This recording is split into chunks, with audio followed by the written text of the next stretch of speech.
नमस्कार, मैं डॉक्टर सीमा Sharma SS Sanskrit classes में आपका स्वागत करती हूँ। उत्प्रेक्षा अलंकार करते हैं आज।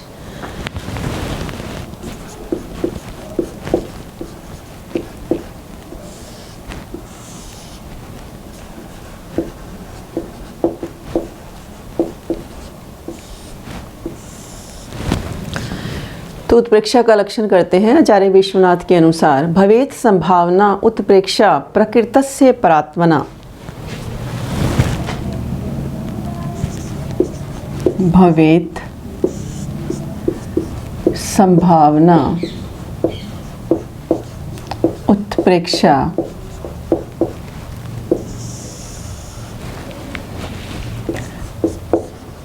प्रकृतस्य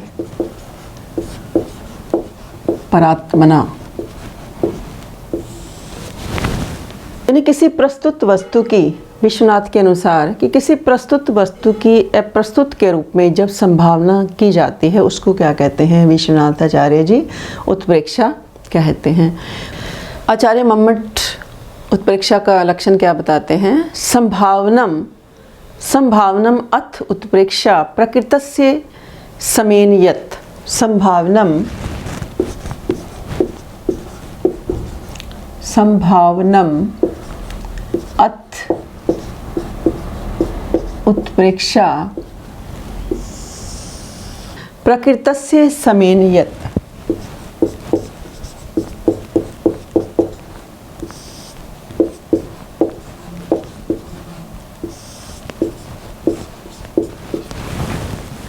यत् प्रकृतस्य, जिस प्रकृत माने उपमय की, तत् समेन यत् समेन उसके समान, उपमान के साथ जो तादात्म्य है वो क्या होता है? तादात्म्य की जो संभावना होना वो क्या माना जाता है? उत्प्रेक्षा माना जाता है। अर्थात प्रकृति, जिस प्रकृति की, यत् प्रकृतस्य, जिस प्रकृति की अर्थात उपमय की, समेन उसके समान, उपमान के साथ, उसके समान यानी उपमान के साथ तादात्म्य होना संभावना होता है, उसको तादात्म्य यानी संभावना होना उत्प्रेक्षा कहलाता है। तो इससे पहले हम इसका उदाहरण करें, पहले हम समझ लेते हैं कि उपमेय और उपमान क्या है। इससे पहले मैंने उपमा उसमें भी बताया आपको, उपमा अलंकार को भी आप पूरा देखेंगे तो उसमें मैंने उपमा, उपमेय, उपमान, साधारण धर्म और उपमावाचक, इन चारों अंगों के, उपमा के जो अंग हैं उनको अच्छी प्रकार से मैंने स्पष्ट किया गया है। तो यानी ये कुछ ऐसे अलंकार हैं जैसे उपमा, उत्प्रेक्षा या रूपक, संदेह अलंकार। इसको समझने के लिए हमें उपमान और उपमेय को समझना बड़ा ज़रूरी है। तो उपमेय यानी कि जिसकी उपमा की जाती है, और उपमान क्या है? जिससे उपमा की जाती। उपमेय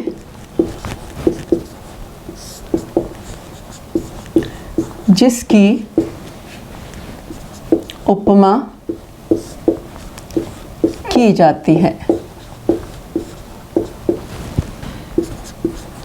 उपमान जिससे, उपमान जिससे उपमा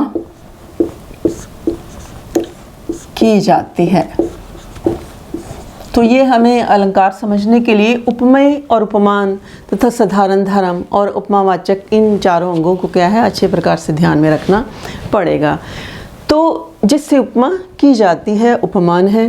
तो यहाँ समेन जो है, समेन का अभिप्राय है, मम्मट के द्वारा दी गई जो लक्षण है, दी गई जो परिभाषा है, यहाँ समेन का अभिप्राय क्या है कि उपमान के साथ एक रूपता की संभावना, यानी जब उपमेय में उपमान की संभावना व्यक्त की जाती है वहाँ उत्प्रेक्षा अलंकार होता है। जहाँ उपमेय में उपमान की संभावना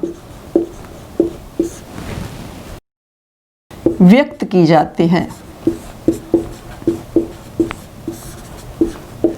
जहाँ उपमेय में उपमान की संभावना व्यक्त की जाती है वहाँ उत्प्रेक्षा अलंकार होता है।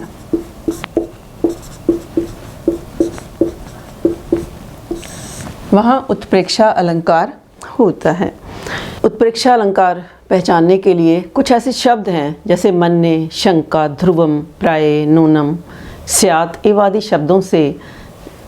शब्दों से उत्प्रेक्षा अलंकार को जाना जा सकता है। यानी जहाँ जहाँ जिस श्लोक में इस प्रकार के शब्द होंगे कि मैं ऐसा मानता हूँ, ऐसी शंका है, ऐसा निश्चित है, तो या ऐसा है, इस प्रकार यदि ये शब्द मिलते हैं तो वो क्या, वहाँ क्या होगा, उत्प्रेक्षा अलंकार होगा।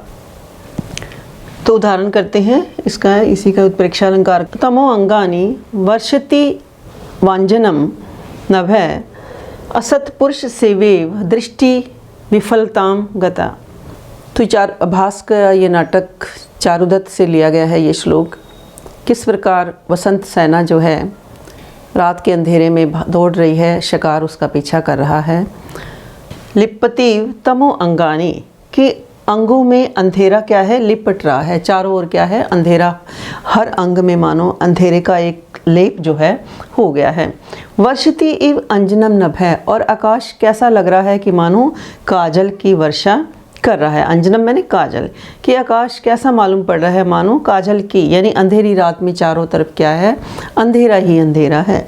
और असत पुरुष अर्थात दुष्ट पुरुष की सेवा के समान जो शिकार वसंत सेना का पीछा कर रहा है, तो वो क्या कह रहा है कि असत पुरुष अर्थात दुष्ट पुरुष की सेवा के समान दृष्टि क्या है, विफलता को प्राप्त हो गई है। इस श्लोक के माध्यम से क्या देख रहे हैं कि यहाँ पर उपमेय भूत अत्यधिक अंधकार का फैलना, उपमेय भूत अत्यधिक अंधकार का, चारों ओर क्या है, अंधकार फैल चुका है।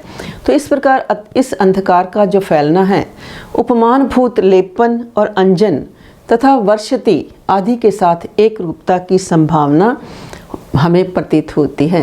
अर्थात अत्यधिक अंधकार का फैलना रूप उपमय की लेपना और अंजन बरसना आदि उपमान के रूप में क्या है, यहाँ संभावना की गई है। अत्यधिक अंधकार का फैलना, चारों ओर क्या है कि वसंत सेना दौड़ती हुई जा रही है और उसका पीछा शिकार कर रहा है, तो चारों ओर क्या है, एकदम अंधेरा है चारों ओर, जैसे आकाश भी ऐसा लग रहा है कि कालिमा को नीचे बरसा रहा है। तो यहाँ अत्यधिक अंधकार का जो फैलना है, उपमेय की लेपना और अंजन बरसना आदि उपमान के रूप में क्या है, संभावना की गई है। अतः यहाँ पर क्या है, उत्प्रेक्षा अलंकार है।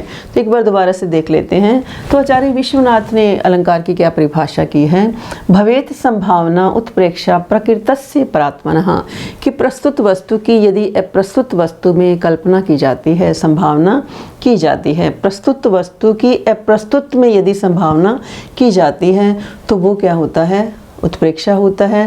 परंतु आचार्य मम्मट क्या कहते हैं, संभावना अथ उत्प्रेक्षा प्रकृतस्य समेन यत, यानी प्रकृति की उपमय की उपमान के साथ तादात्म्य है, जो तादात्म्य यानी संभावना होना क्या माना जाता है, उत्प्रेक्षा माना जाता है।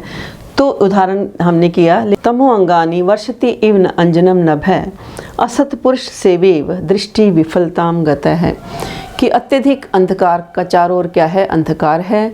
इस प्रकार अत्यधिक अंधकार का फैलना रूप उपमय की लेपना और अंजन बरसना आदि उपमान के रूप में क्या है, यहाँ संभावना की गई है। अतः यहाँ उत्प्रेक्षा अलंकार है। तो आज के लिए इतना ही। मैं मिलती हूँ अगली वीडियो में अपने नए संस्कृत लेसन के साथ। धन्यवाद। जय हिंद, जय भारत।